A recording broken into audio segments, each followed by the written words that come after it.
আসসালামু আলাইকুম। Hello everyone. আশা করি সবাই ভালো আছেন। আপনাদের দোয়া এবং ভালোবাসায় আমিও খুব ভালো আছি। তো আজ নিত্যদিনের মতো চলে আসলাম আরেকটি নতুন ভ্লগ ভিডিও নিয়ে।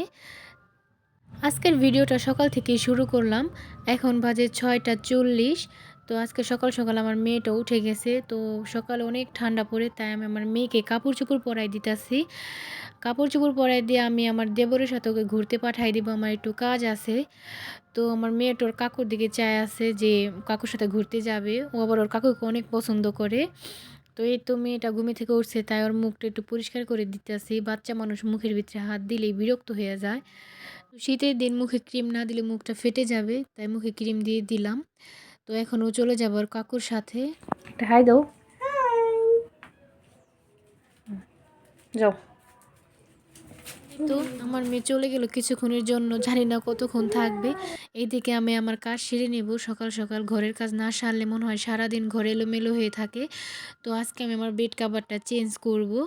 ঘরের ভিতর বাচ্চারা থাকলে ২ দিনে একটা চাদর মনে হয় নোংরা করে ফেলে। তো যাই হোক, বাচ্চারা থাকলে এরকম করবি। ভিডিওটি শেষ পর্যন্ত দেখবেন, আশা করি ভালো লাগবে।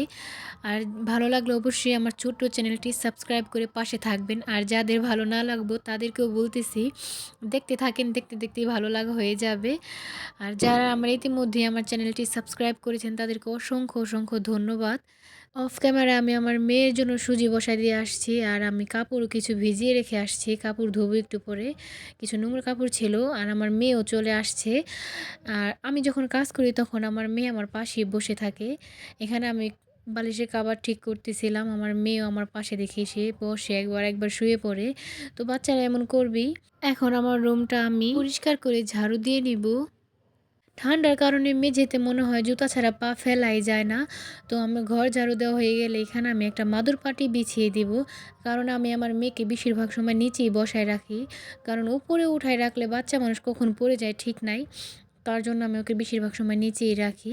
তো এখন আমি আমার রান্নার কাজে চলে যাব। এখানে আমি পাঙ্গাস মাছ টমেটো দিয়ে ভুনা করব আর সবজির তরকারি রান্না করব। তো আমার এক পদ তরকারি হয়ে গেছে, এখন আমি সবজির তরকারিটাও বসাই দিলাম। আজকে একটু তাড়াতাড়ি করতেছি সব কাজ, কারণ আজকে একটু হাজবেন্ডের সাথে বাইরে যাব। এই ফাঁকে আমি আমার মেয়েকেও খাইয়ে নিলাম। সকাল ৮টা থেকে ৯টার মধ্যে আমি আমার মেয়েকে সকালের খাবার খাওয়াই। তো এই তো কাজ শেষ করে এখন আমি আমার হাজবেন্ডের সাথে বেরিয়ে পড়লাম, একটু বাজারে যাব। তো আমরা রিক্সার জন্য দাঁড়াই আছি এখানে।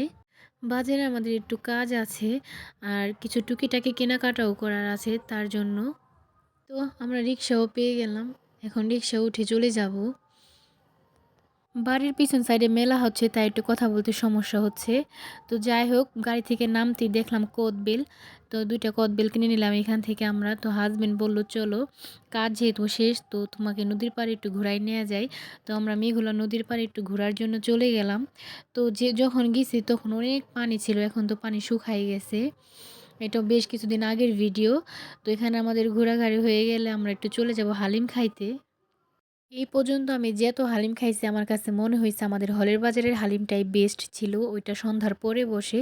এটা আহামরি তেমন কিছু ছিল না, মোটামুটি। তো খাওয়া শেষে আমরা চলে যাই বাসায়। আর এইখানে আমি আমার মেয়ের জন্য সিরিলাক কিনে আনি, একটা হেক্সিসোল কিনে আনি, একটা কটন বার কিনে আনি, আর এক পাতা ওষুধও ছিল এইখানে। তো আমি এখন আমার মেয়ে সিরিলাকটা সুন্দর করে গুছিয়ে রেখে দিব ২টা কন্টেনারে। আমি ছোট ছোট ২টা কন্টেনারে ভরে রাখি সবসময়, একটায় বেশি হয়ে যায়, তাই আমি ২টার মধ্যেই রাখি। আর যদি প্যাকেটে রাখতে যাই তাহলে সেরেলাকগুলো নষ্ট হয়ে যাবে।